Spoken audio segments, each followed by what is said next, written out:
It was well past midnight when Sarah woke to the sound of whispers.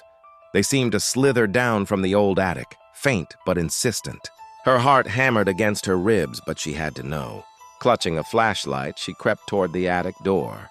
The stairs groaned under her weight, each creak a shriek in the suffocating silence. The air grew icy. At the top, an antique mirror hung on the wall. Her reflection stared back, pale and terrified. But as she watched, the reflection slowly, deliberately, began to smile.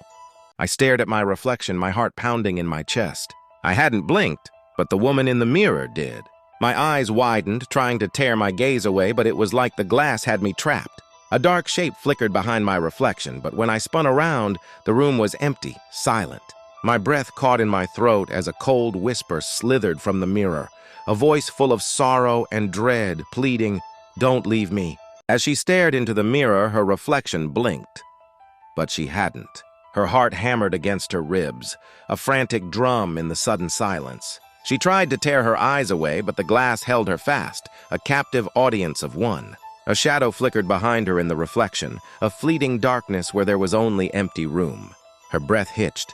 Then a whisper, cold as the grave, slithered into her ear, "Don't leave me." Frozen with fear, she watched as her reflection stepped out of the glass. The air turned icy, and whispers filled the room, growing louder with each breath.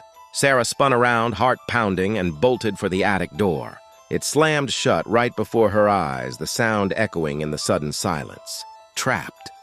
The whispers were in her head now, a chilling realization dawning on her. The mirror hadn't just taken her reflection. It had claimed her as its own.